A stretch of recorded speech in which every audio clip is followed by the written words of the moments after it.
Fanon goes on to say that moral consciousness implies a type of schism, a fracture of consciousness into a bright part and an opposing black part.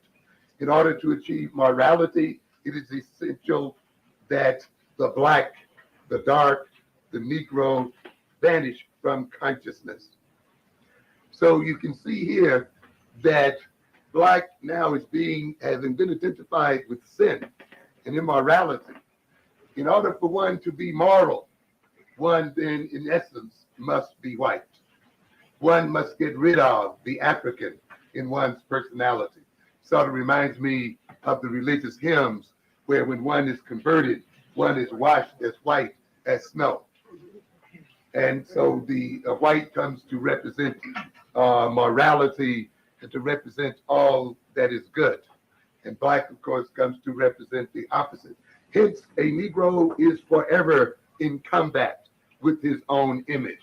With this kind of imago, then, one being born black is by that very fact born evil and born immoral. And in order for one then to gain a moral stature, one then, following the logic of this kind of image, one then must deny one's blackness. And we'll see in a moment how Fanon deals with the way some people defend themselves against their blackness, particularly if they perceive it as implying immorality. More directly, he goes on to say, each individual has to charge the blame for his baser drive, his impulses to the accounts of an evil genius, sort of the devil made me do it theory. You know, the idea that if one is evil, if one has base impulses, then it must be the result of the activity of some evil genius that exists outside of oneself. The and let us look and see then what this evil genius is about, to account for an evil genius which is that of the culture to those few blacks who dare to call up if they're not are insulted, are told to get a job. You know, of course, the assumption is that any black that calls up has no job and is not interested in working. And to watch the people who call, Grant, it helps us to understand that there is a group of people who are, in a sense, waiting their turn in America. And when you listen to Bob Grant, you will get an inkling of who and what that group is and what they are about. One of the essential things you see in that group and in Grant's statements is the implication that if the black men were not in the midst of America, America would progress further. America would be more moral, more sane, more enlightened. Its educational accomplishments would be greater. In other words, whatever is bad that's happening to America is essentially the result of the presence of black people. When we look at the budget deficit in this country, when we look at the problems that America has economically and socially, politically with other countries in the world, eventually in the minds of the Grants, it works back to the presence of the black man. The country would not be in a deficit if we did not have to feed these lazy black people, if we did not have to support social welfare programs, if we did not have these people in our midst, then we could use this money for our own advantage as a people. If we did not have to support them and their presence in education, then we could educate the white child so that he could compete effectively with the Japanese. So underwriting many of the issues that Grant discusses with his listeners is the concept that to a good degree, America is in the shape that she is in due to the presence of the black man. And even in whites who do not express this openly as does Grant, this idea lies in the subconscious. And you will see then that when it comes time to so-called deal with the budget, to so-called correct the deficit, it will be corrected on the backs of black people. The programs that will be repressed and cut out will be those programs that ostensibly are supposed to be there to aid Black people. And this often is only apparent because we will see that the white man's charity is rarely, if ever, charity. It too is a part of his domination. As we indicated in our last lecture, everything that this man does, whether it appears to be charitable, and every institution that he has created ultimately concerns itself with maintaining the subordination of the Black man. And that includes each institution, whether it is the family institution, the criminal justice institution, the religious institutions, the economic institutions, the educational institutions, and so forth. The end point of all of the goals of those institutions is ultimately to maintain the supremacy of the European. And therefore, all of these so-called services ultimately provided by those institutions are geared toward one end, and that is to maintain the status quo. And consequently, that also includes the white man's charity.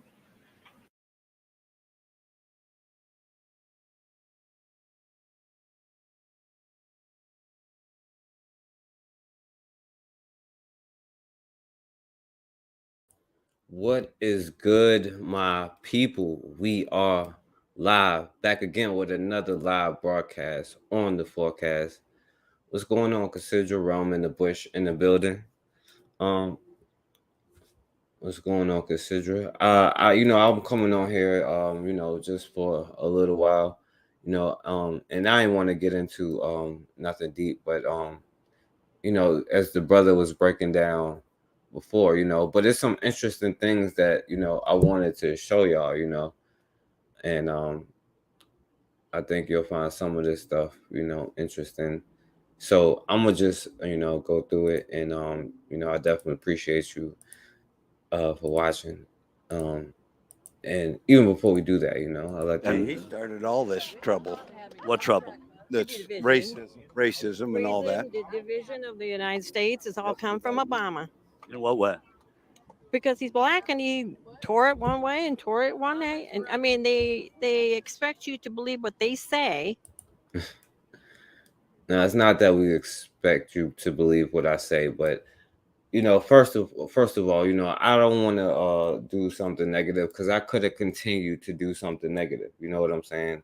Or I don't think that it's negative to show different things, but I know a lot of people don't like to hear that, but I do want to show this one thing first, though, because I, would like people to be like, be able to defend themselves, and I can't click on none of this because it's gonna freeze. But if you see here, a black woman was pulled off the bus by two white boys, calling her the N-word, and then they tried to stab her. You know what I'm saying?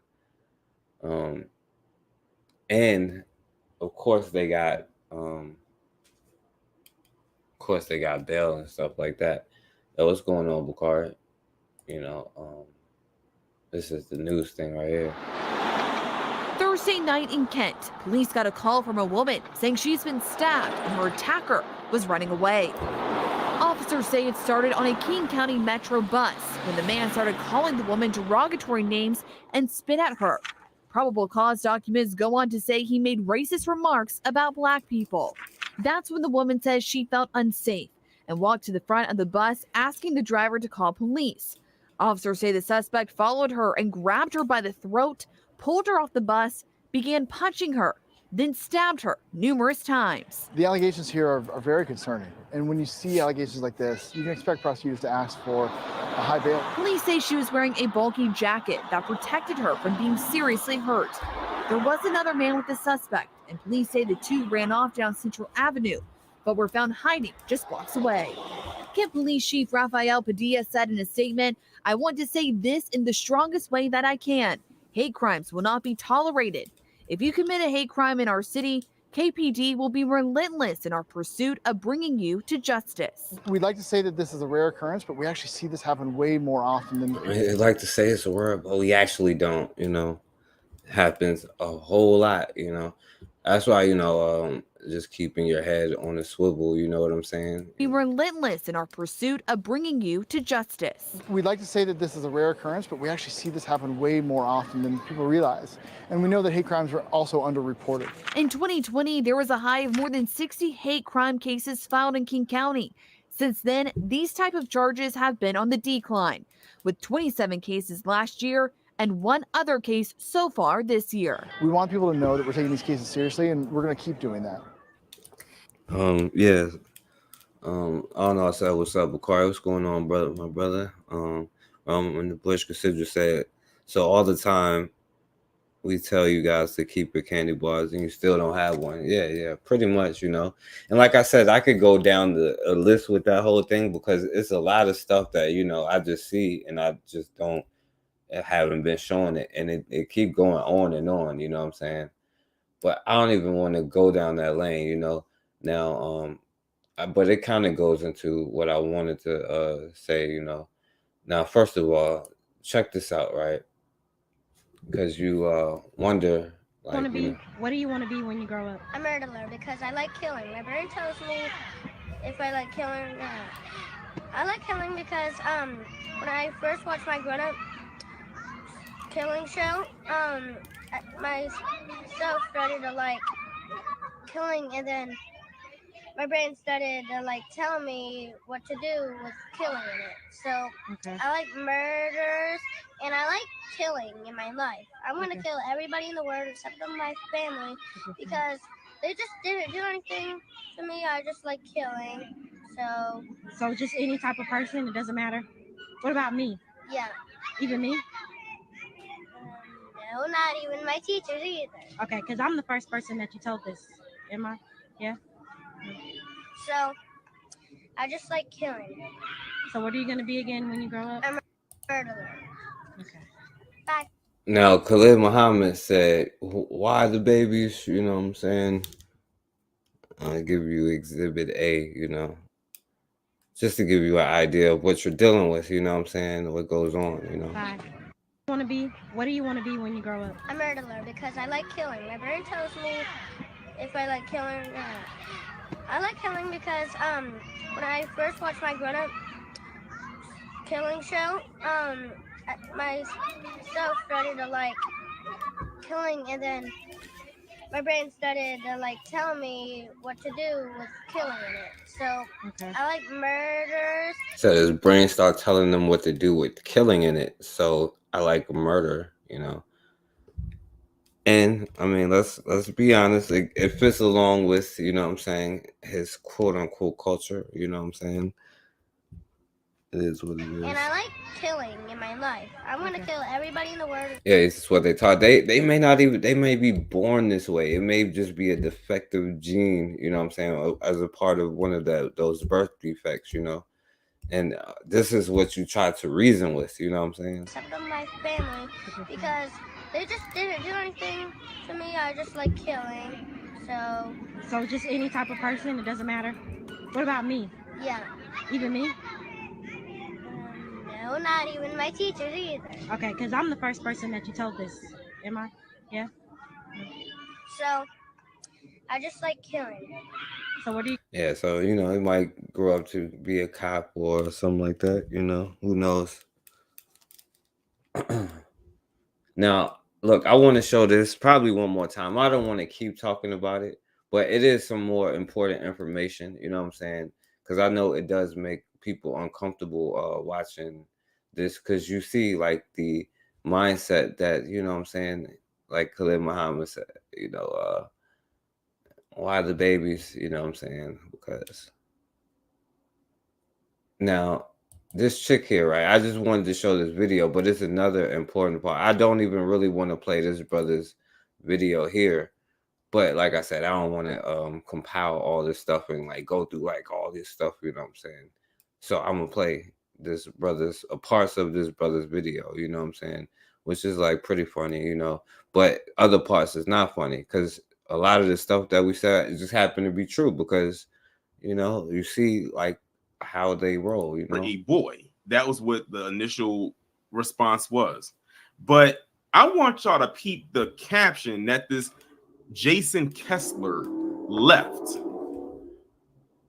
He said Kaylee Gain, the white teen who had her head bashed in the pavement, and her black boyfriend. We're going to need a complete shutdown of white women until we can find out what the hell is going on. So the minute that people found out that Kaylee Gain had a day stream last week, and I was talking I wish about I could how get my money that back. PC guy on X was upset because those women, those white women, were dancing to hip hop. This is the part where I wish I knew about last time. And the reasoning. So it came out. Now this white bitch here, like just like you know, you just heard that little kid. She is right here, sitting here talking, trying to like talk. I don't know, like be a caricature of what she think black people sound like, talking about how they bully and beat up people. And it turns out they was bullying that young sister here. That young sister was being bullied, right? But they don't care. They're still trying to charge her as an adult, even though now they finding out about that black kid, you know. But this is like the video I wanted to play. Why right? Kaylee Gain got her ass beat by that black girl, who we have now learned the black girl's name is Marnice Declue. It sounds like Maurice, but it has an N in it, so it's Marnice. With her sister, yes, friend got beat up. Listen to now this. I want y'all to listen to what Kaylee Gain says in this video. It's 19 seconds long. First, listen to how she talks, and then listen to what she says. Y'all friend got beat up. How y'all feel? How y'all feel? And before y'all say shit, the reason this hoe and this Negro sitting over in the corner got jumped in the end was because she tried to jump me with her sister yesterday. I don't jump, but you know. Damn thug, man. Y'all friend got beat up. And this Negro brother here. But this is the main reason. Now they are on this. I think the young lady is like a good student that, you know, was forced to defend herself and smash that girl frontal lobe, you know what I'm saying? Because you see this thug here, but they are like really trying to like charge that young sister as the adult and stuff like that, you know, and like go at her. I don't know, but check it, because last time I was like, man, so like, yo, people should like maybe even like defend her, or like, you know what I'm saying, or something. But so I guess she did, our family did, but check out what happened, right? Right now was very, very personal for her. Right. And when you look at this and you think about the description that I gave of the other two videos, now it all starts to make sense. Now, a question that I kept seeing in the chat was, does Marnice have a GoFundMe? I saw it pop up about 5 times, and I told people we was going to get there. Well, she did have a GoFundMe. Marnice Declue did have a GoFundMe. As you can see right here at the top in the search bar, it says GoFundMe.com/Marnice Declue's Legal Defense Fund. So this was the link to her GoFundMe. But guess what? It says this I talked about this on the last one, where so you know, it was this thug little white girl running around trying to bully people, you know what I'm saying, until she ran up on the wrong black girl who defended herself, and so she bashed her skull in the ground, you know what I'm saying, and now she has like a damaged frontal lobe, and she may not ever whatever. So they got mad and they raised like $100,000 or $200,000, and you know, start talking. But then they found out about her having a little black boyfriend, so now they like, oh yeah, I wish I can get my money back, right? But the young 50 and the black girl is just like 15 or something like that. She's younger than the other girl, you know, and a good student and all that. And you know, people was trying to raise money for her legal defense and stuff like that. But you know, what's going on, Rob? But you know, you see, when we was talking about that whole thing about fundraisers, and I was showing you, like, you know, how they made their own platforms to do that. But pretty much now, so you're talking about what happened to her, to that platform. They was you know, trying to raise money for like her legal defense. GoFundMe, but guess what? It says fundraiser not found. So the money that was raised to get her these defense fund, they took it down and refunded everybody their money back who donated. So there you go. There's the answer to your question. I didn't want to say it prematurely. Right. So, you know, pretty much. And then, you know what I'm saying? This is the thug here, you know what I'm saying? This young Negro boy is lost, you know what I'm saying?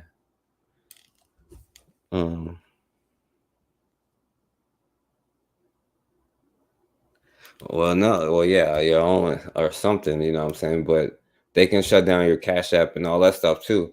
Now, I was showing like how they had this thing called Give, Send, Go or something, where, you know, rednecks used to raise money for like, you know, people like, you know, the dude that killed the dude on the train and all that stuff. Like when that stuff would get shut down. So, you know, they start creating alternatives to be able to send each other money through, you know what I'm saying? Different kind of platforms. So that's just what I mean.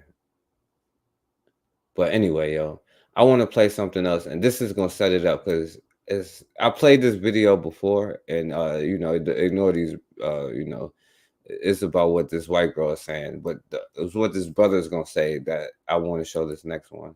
We go back like a couple hundred years, it was pretty normal to own slaves. Is that right or correct? Why are we talking about slavery? Because I'm showing you why the ad populum fallacy is a logical fallacy. Honestly, back then, a lot of Black people participated in the slave trade themselves. So yeah, that doesn't make slavery right. Are you trying to defend slavery? It was a product of the time, dude. Are you trying to defend slavery? Did you not see Matt Walsh's new video on this topic? I did, and I think that defending slavery is cringe as defending slavery, but I think we're illogical if we didn't realize that a lot of Black people enjoyed being slaves back when slavery was a thing. Well, how do you know that Black people enjoyed being slaves? I mean, it's just in history. I've like read about like a lot of Black people not only participated in capturing slaves, but a lot of Black people enjoyed being slaves. Because of course, when you're really? Brought up doing something like being a slave your whole life, it's all you know. I'm sure a lot of slaves probably enjoyed it and were happy because that's the only lifestyle they were aware of. That's crazy. Can you not think like that? Like, is it really that dense? I have never heard of somebody enjoying having to work countless hours on a plantation, being dehumanized and whipped and told they're not human and being beaten within an inch of their life and being saying that. I don't think that people enjoy that. You can't deny the fact that there were probably slave owners that, just like there were really bad ones, there were probably slave owners that probably treated their slaves really nice too, right?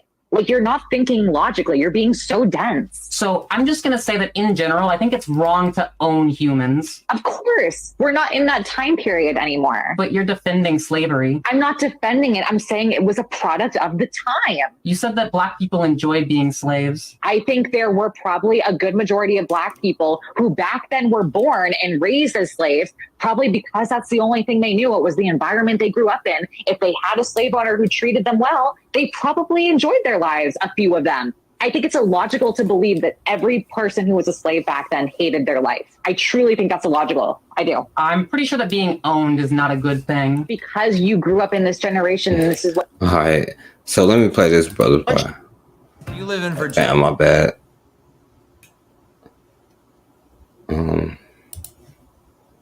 You will notice that white debaters use Black. And the crazy part to me is that this white person thinks that they're like doing good, but they're not. They brought up Black people for no reason. Not me agreeing with the white racist woman, but why did you bring up slavery? And once you notice this, you will notice that white debaters use Black struggle as their moral baseline in a lot of their arguments. They'll talk about Jim Crow, Black Code, Civil Rights Act, slavery. They love talking about all of that shit. And they conflict with your white saviors, you know, your John Brown complex, you know. They do this and they equate it with this women is men movement, like all of that stuff, you know what I'm saying? Communism, you know, all of that nonsense, you know, like this, you know. But anyway, for no reason. And it's a digital version still using. She says she's gonna enjoy it. She might get a good slave owner, like, you know, black labor to further a white brand, still to profit off of it, even if Now this is the important part right here. slavery. They love talking about all of that shit for no reason. And it's a digital version still using black labor to further a white brand, still to profit off of it, even if it's just social capital, and y'all don't see the irony in doing that. It is mind-boggling once you notice it, because all I'm thinking is, this white woman, I ain't never heard of her in my life, but now it's important because, like, when I tell you they make money, because especially a lot of the quote-unquote I guess some of y'all would call them the quote-unquote good white folk, they make a lot of their money off of, you know what I'm saying, our destruction. Like this one dude be trying to block all, because he make all his money off of filming, you know, our death and destruction and acting like, oh yeah, I'm doing something, but no, he's just making money off of it. If you look up anything, most things in Black history is pertaining to like certain events and something like that. Like if you look up you know, a race riot, a book on that, most of the authors are going to be white people, like even autobiography or not autobiography, but, you know, biographies about people, you know, a lot of the authors are like white people who profit off of that, you know what I'm saying? And definitely y'all have, you know, y'all favorites. Now, I want to play this, you know, and this goes to this, whatever this is, you know what I'm saying? I don't know if it's a dude or a girl, but it's one of y'all people that's at the cookout, you know what I'm saying? Y'all favorite homegirl, Jane Elliott, you know what I'm saying? Now, y'all tell me, because there's a lot of Negroes defending this, you know what I'm saying? But that just shows the mentality, you know what I'm saying? Who called her out. And I finally got the footage. Here it is. I've been called angry a lot. You've been called what? Angry a lot. I thought you said See, now this one is blocking it out now. They had one that didn't block it out. But she said, I thought you said nigger, you know what I'm saying? Quote unquote. That's what she said, you know? And he said, yeah, I've been called angry. So she got out of that. And so people is like, you know, like, you know, you hear Black people in the room, you know what I'm saying? Y'all favorite. Now, y'all probably defend this, you know what I'm saying? But, you know, let's hear what she have to say, right? You've been called what? Angry a lot. I thought you said going to say that. And I was going to correct you for that. No, I don't. What? You were saying not to refer to people as Black or white. How do we bring attention to the disparities? Stop saying it. But she said, we got to stop saying, they're asking her about a room full of white people and one Black person, they talking about some N-word, but so they asking her, we should stop saying we're Black or white. So how do we deal with, you know what I'm saying, pretty much what they call racism or whatever, you know? And she was like, well, just stop talking about it, you know what I'm saying? It'll all just go away. And she's about to give a speech about why we should stop calling ourselves Black, because guess what? To her, we all human beings, you know what I'm saying? Now, I don't know about that, but Then they're going to say to you, I want to be called Black. And then you're going to say, you want to be called vicious and savage and evil? I can do that for you. You want me to call your child vicious and savage and evil? Do you know the history of that word? Because if you don't know the history of that word and why it's used, maybe that's the reason you're willing to use it. Once you hear the history of the word, I think you'll say to yourself, this is a good idea. And I don't want to call them Black because it's a derogatory term. she said, so if you be like, yo, I'm Black, right? Oh, I can call you a savage and all, you know, because she is, you know, a white bitch, you know what I'm saying, like the rest of them, so she can only do this and make a living off of this the whole time, you know what I'm saying? I know that for years it was seen as a derogatory term, so young Blacks decided they'd be called Black. Well, no, it's still a derogatory term. That's still the history of that word. And it still means that you are less than. Because white means goodness and purity, people. And if Black means savage, we mean White, by the way, white does not mean goodness or none of that stuff that she's talking about. evil. Which one do you want to be called? Which one do you want to be called? How can you talk about a word and the history behind it when you just said the N-word, hard R? I said that to him for him and for me, not for you to worry about, but you can worry about it if you want to. I never ever say that word, but I said that. Were you offended? Don't be offended for him. He can be offended for himself. You don't have to report him. You understand that? He and I have met and have talked, and he knows where I'm coming from, and I know where he's coming from. And he and I don't see that as a derogatory term. We know exactly what we're talking about. Wow. You see it as a derogatory term. You had better use it. She said, he and I don't see it as a derogatory term, right? So like you don't use it, but I can use it when I feel like it. You know what I'm saying? I have my barbecue pass here that comes with the N word where I can say it. You know what I'm saying? So she's pulling out her barbecue pass that she's gotten. If it's a derogatory term to you, don't use it. I ordinarily don't use it. I use it here with that young man. Number one, he's younger than I am, and if he doesn't listen, I'll spank him. Number two, he's bigger than I am, and I'm not going to mess with him. Number three, he and I understand about that word, and we know it is unacceptable. Now, if the only thing you have heard, and all the things I've been saying here, is the word Nigger, that means you're. Now I noticed her dumbass ain't say it that time. She spelt it that time. You know what I'm saying? Because if she would have stood on it right there, you know, that's how you kind of know she was scared to say it that time.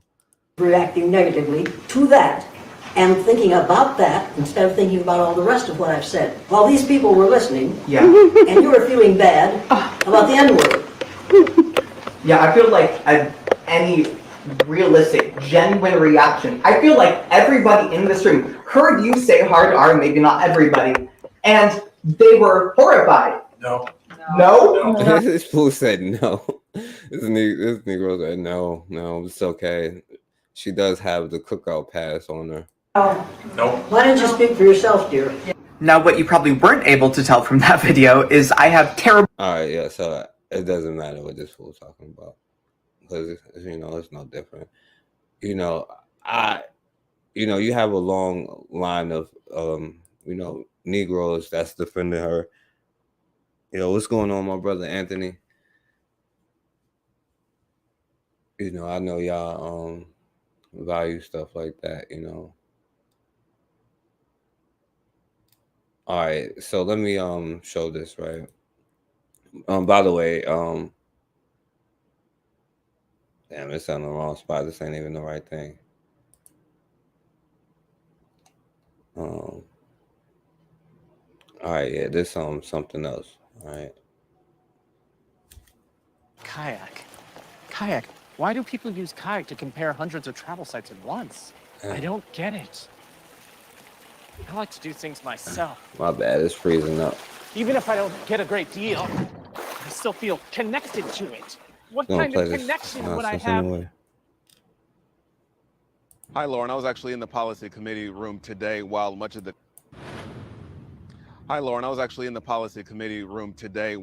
the committee and board members, they discussed how best to include updated language that will be in the student handbook. Of course, it still needs to be officially voted on, but much of the conversation, yes, it centered around. All right, this is the wrong one. I probably shouldn't even have this one up here, but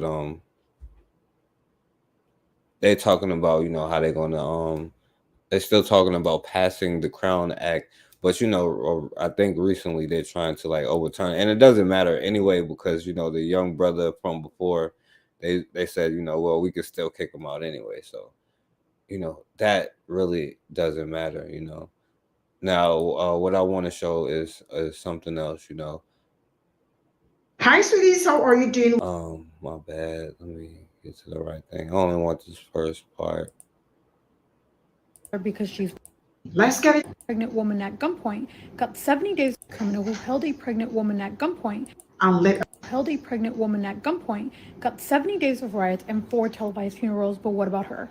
Apparently, her life doesn't matter because she's white. It's so heartbreaking that this is the attitude people are taking. If you don't know who this.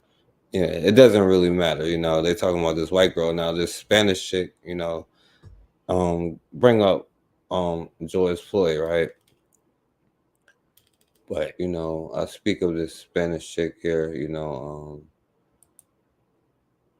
someone, you know, shouts out to Consider for sending me this, because, You know, a lot of people Fallout is from the talking closure of the about Tyson pork plant in Perry could leave some without jobs indefinitely. now they're closing all of the you know, plants where a lot of the black people are, as far as like Tyson Foods and stuff like that. Which, you know, it is what it is, you know. But now they have a thing where they're gonna just hire like strictly immigrants and that's it, you know. Fallout from the closure of the Tyson pork plant in Perry could leave some without jobs indefinitely. KCCI's Pepper Papura spoke with a family that says they need the government to take action or else they may lose their home. The Fidel family came to Iowa in 2019 as refugees. Their home in the Democratic Republic of Congo was overrun by a war. But 5 years later, they've lived out the American dream, finding work at the Tyson pork plant, buying a home in Urbandale.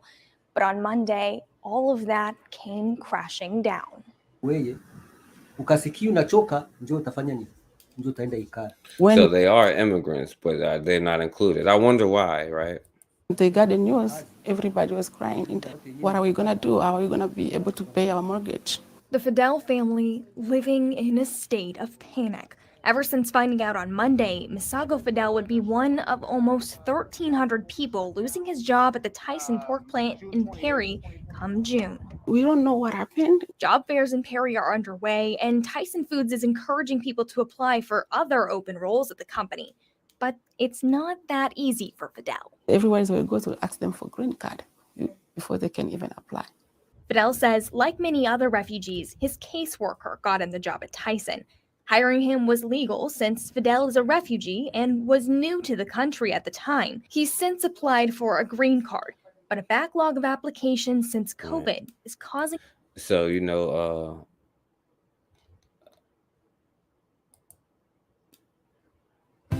However, but you know, like I said, it was a lot of people, but you know, you see even in those situations, right?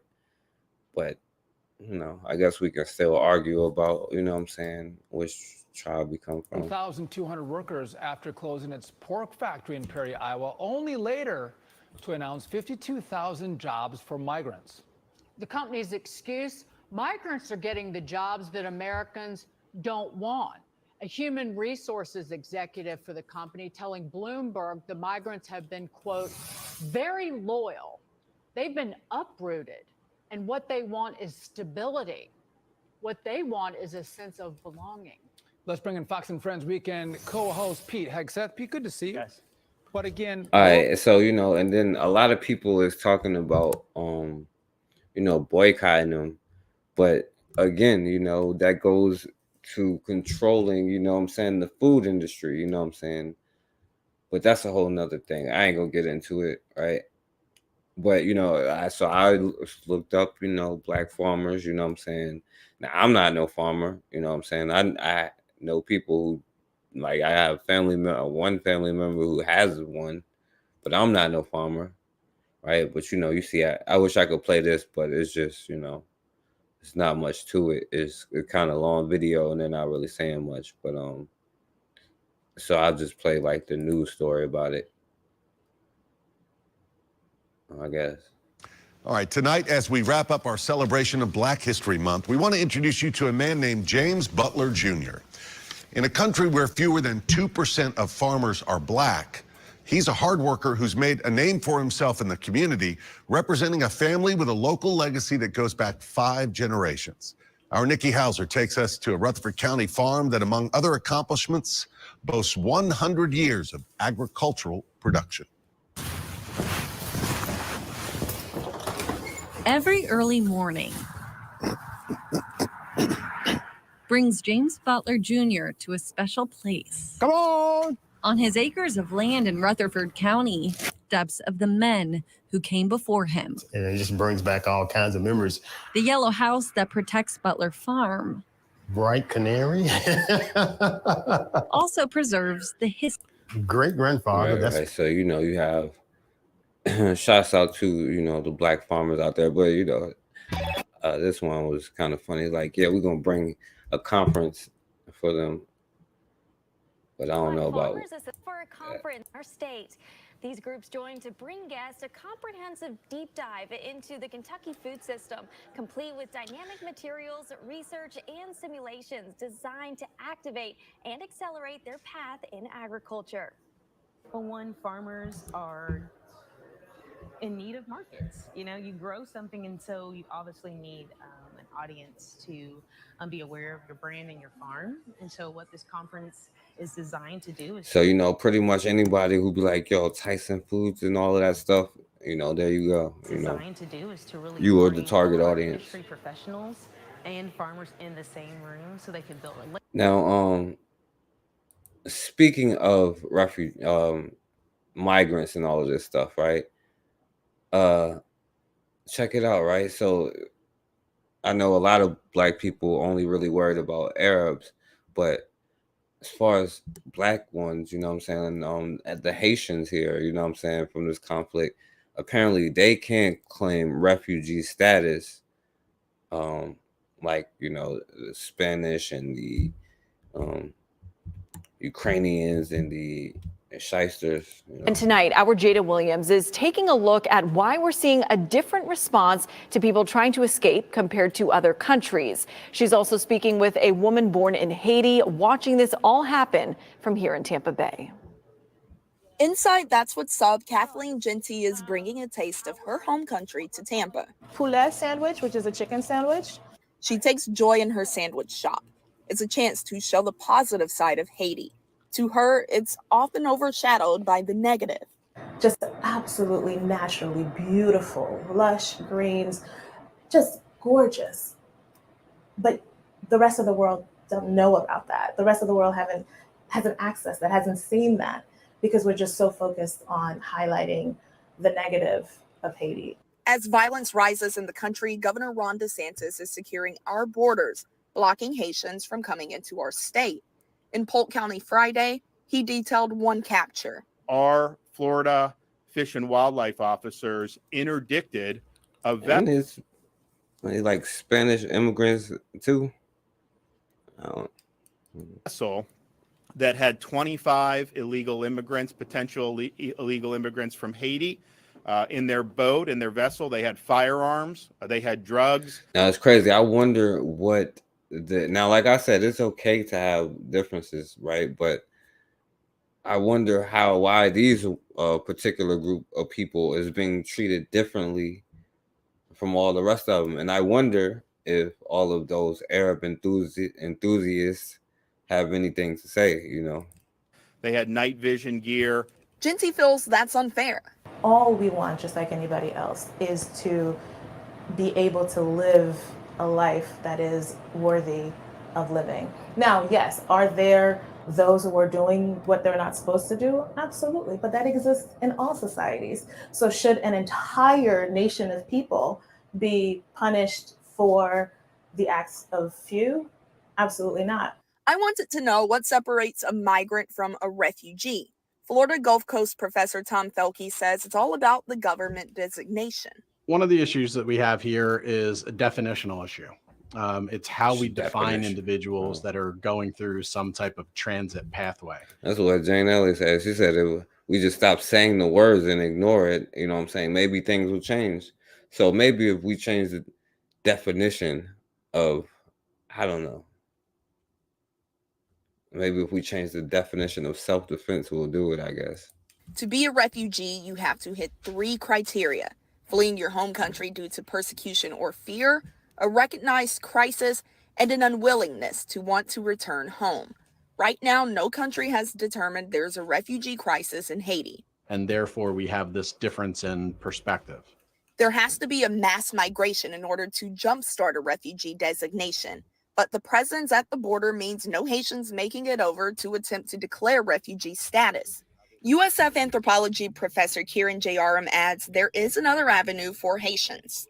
There is an element to which certain policies in the United States have facilitated, like I said, Haitians, Nicaraguans, Venezuelans, Cubans to come through a different pathway, humanitarian parole, not refugee, not asylum, In Tampa, Jada. You know, what that fool don't recognize is they, you know, don't see black people as human. They project their non-human stuff onto us. You know what I'm saying? That's what he fails to recognize, right?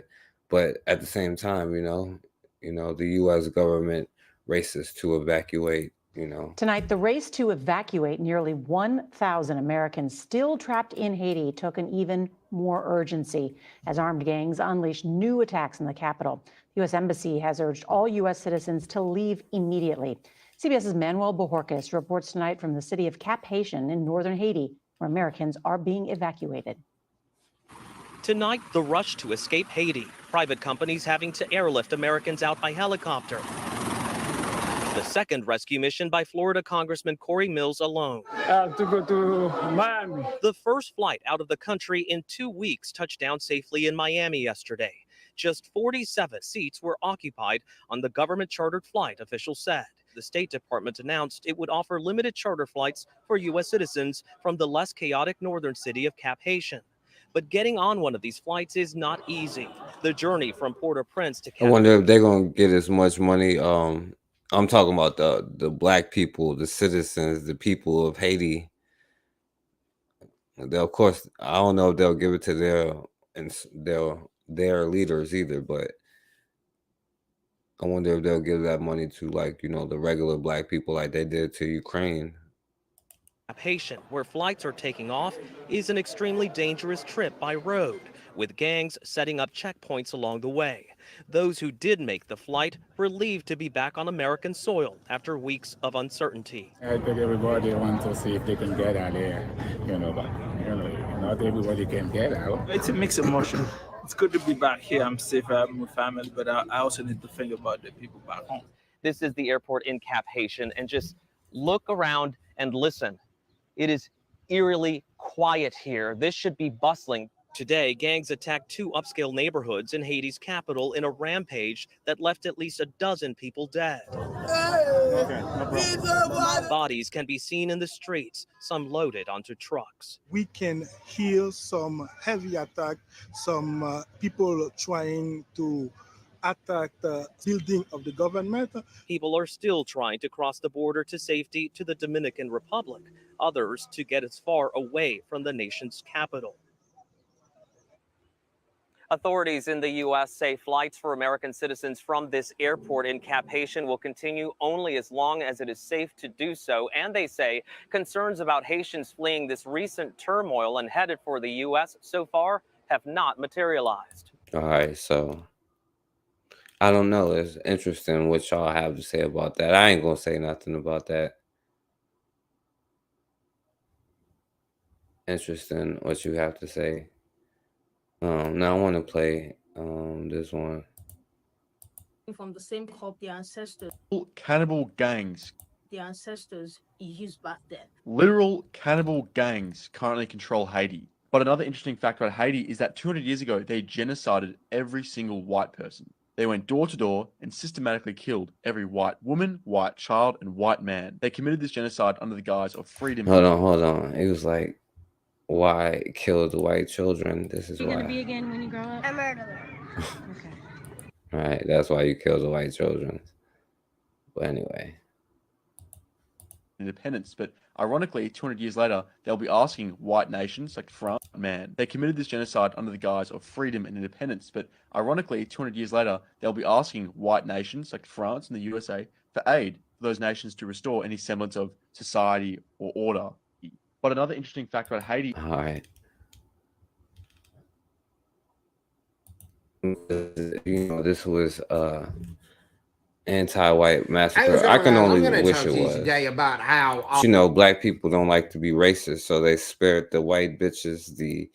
I showed the white Haitians, which I'm not gonna talk about, when they also be like, oh yeah, they're racist against us the same way the damn Boers do in South Africa.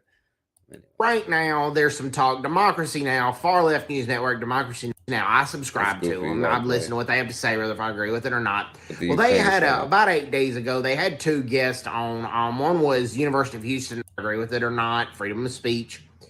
And then they had another. Then they had a Haitian American professor at Fordham University who teaches African American and Caribbean studies there.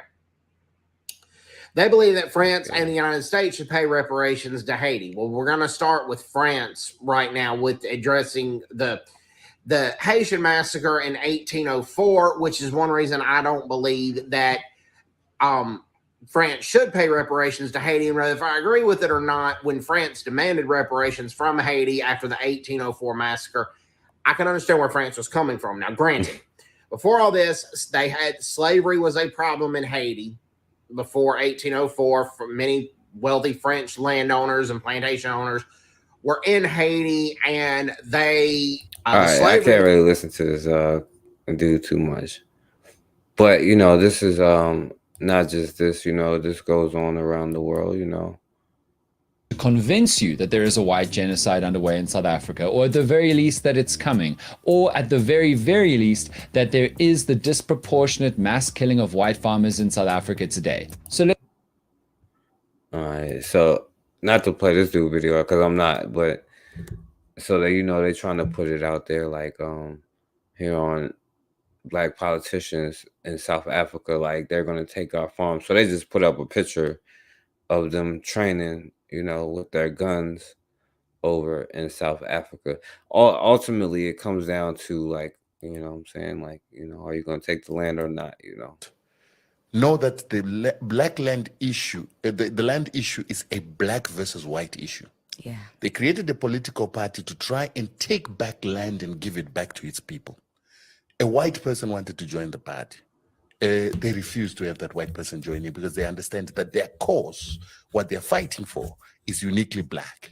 And the IEC of South Africa removed them from the ballot box. They banned them. Why would that be when our issue in South Africa is a race issue? Trying to be non-racial is to maintain a racist order and to stop the challenging of that racist order. Why would that be? And these are the things that we need to start questioning and asking and challenging our lawyers, that you cannot be lawyers who administer the maintenance of apartheid. You've got to be lawyers who challenge the existence of apartheid and create a new legal system, new precedents in the courts, and new court decisions that work for black people. You know, the lawyers always complain, which it's not. I mean, the courts doesn't work for black people in South Africa. How could that be? Thing. But before you go, but it's weird that only black lawyers say they are there to interpret the law, but white lawyers are consistently going to court to make decisions or to push judges to make decisions that create case law, which actually is one of the sources of the law. He said black lawyers go there to interpret the law. They go there to make case law. It's case law, which actually is one of the sources of the law of this country. So it's not true. And precedents. Yep. 100%. Yep. And they contribute to the statutes. They contribute to what parliament creates. Where are the black lawyers when our parliaments are making laws, when they're creating bills? Where are they? And then when it comes to constitutional elements that they're not happy with, they're also the ones that will talk to a parliament and whip people into line to get the 2/3 majority that is required to change the constitution if they had to. So why aren't black lawyers doing that? And I totally understand the jeopardy of the lawyers. You see, because if we don't, they's gonna get us, y'all. You know, oh Lord, you know what I'm saying? If they comes, you's gonna get in trouble if you just do that.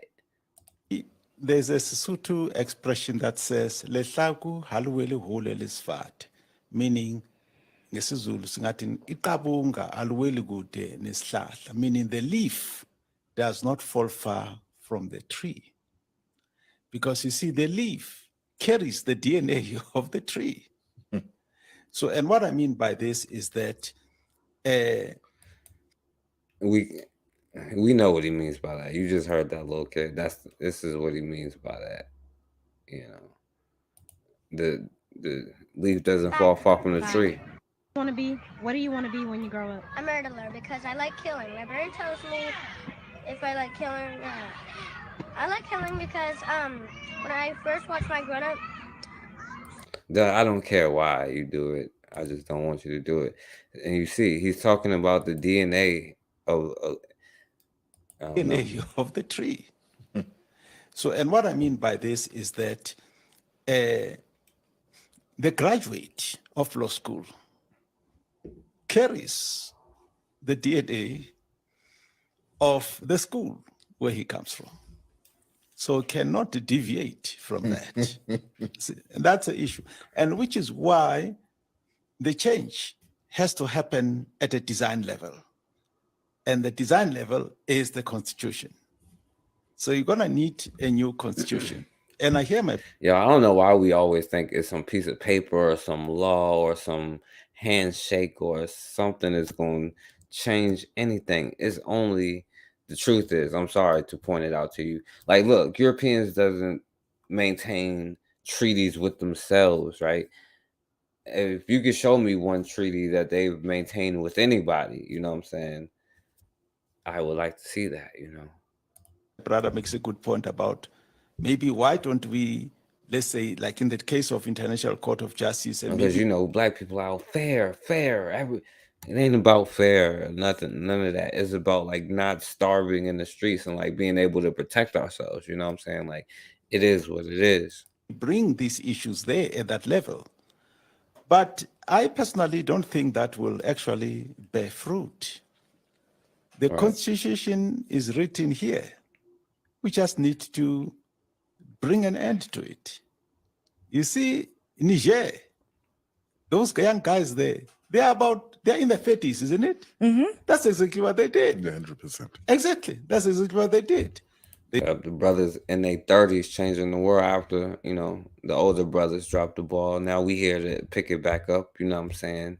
Move it along. They simply were tired of the corrupt political system, and they took over. Of course, they used a coup in that particular case. They kicked out the French.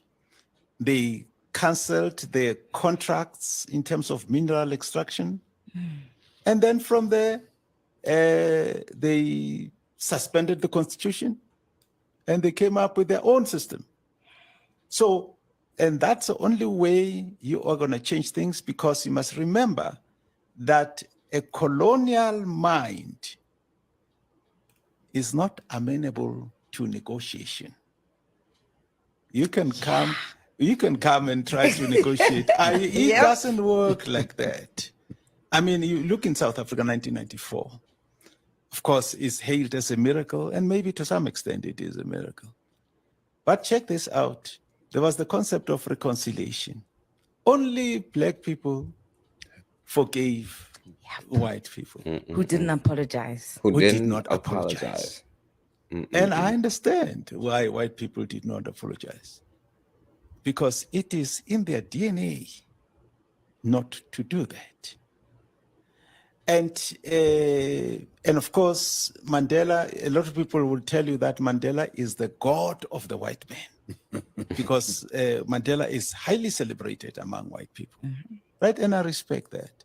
But check this out.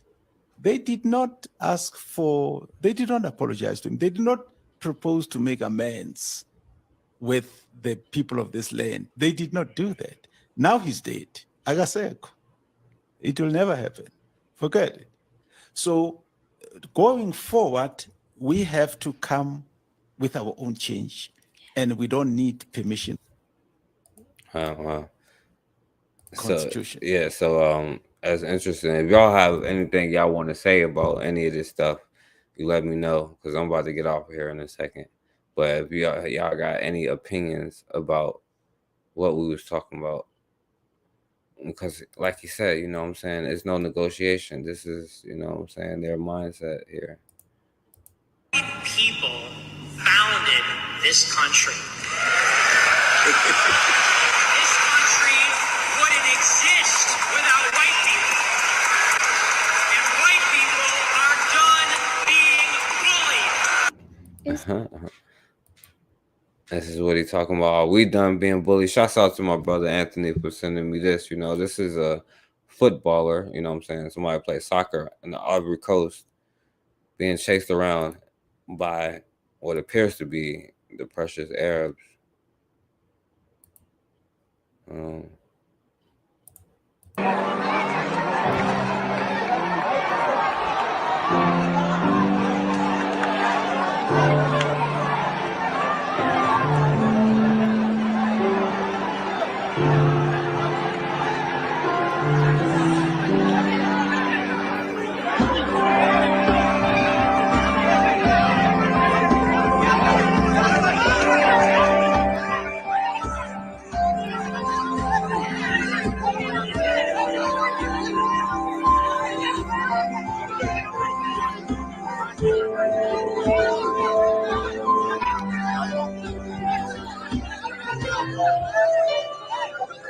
And this person said, while they was calling him whatever their version of the N-word is, said the black people have no friends anywhere, to be honest, right? We're going to have to, fight our own image, or we're in combat with our own image, like and Ms. Wilson said at the beginning, mentally, are we going to be the people who, smash somebody's frontal lobe because we tired of being bullied, or are we going to continue to be in the same situation that we're in? Or are we going to be scared to talk about any of it? It depends, But just because I said all that, I will put up something positive. This is going to be the last thing. This is us fighting our own image here, I hit the woo in my chair. I've been waiting on this. For what? For what?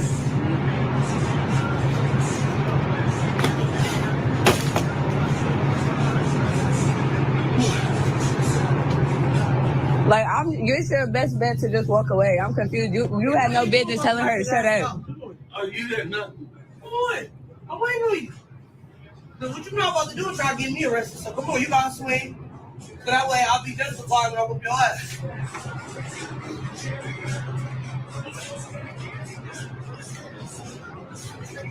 Like, literally just walk away. Just walk away. Like, are you kidding me? Like, what the? Lucky he ain't smash her head in the floor. Oh, man. Anyway. So, I'm gonna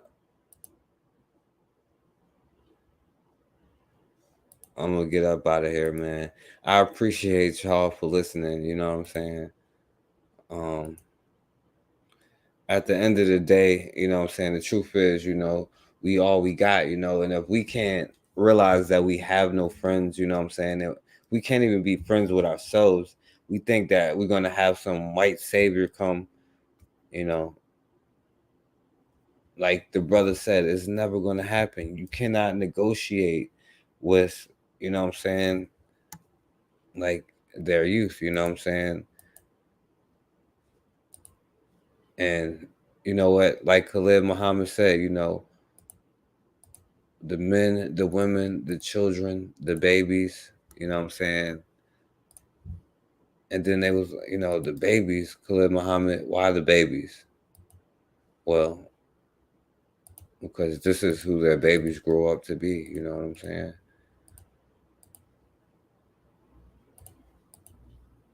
Killing show. Myself started to like killing, and then my brain started to like tell me what to do with killing in it. So I like murders and I like killing in my life. I want to kill everybody in the world except for my family because they just didn't do anything to me. I just like killing. So just any type of person, it doesn't matter. What about me? Yeah. Even me? No, not even my teachers either. Okay, because I'm the first person that you told this. Am I? Yeah. So I just like killing. So what are you going to be again when you grow up? A murderer. Okay. You can't negotiate with that, you know what I'm saying? It is what it is. So we're going to have to come to terms, like Cassandra said, we're not realizing that we got to protect ourselves, you know what I'm saying? We're not realizing that we're not feeding ourselves. And it's okay to kick, John Brown out the cookout, you know what I'm saying? But anyway, I appreciate y'all for listening, you know what I'm saying? Shouts out to everybody who was in here. I appreciate it. And as always, man, we have got to start standing for something, or we're going to keep falling for anything.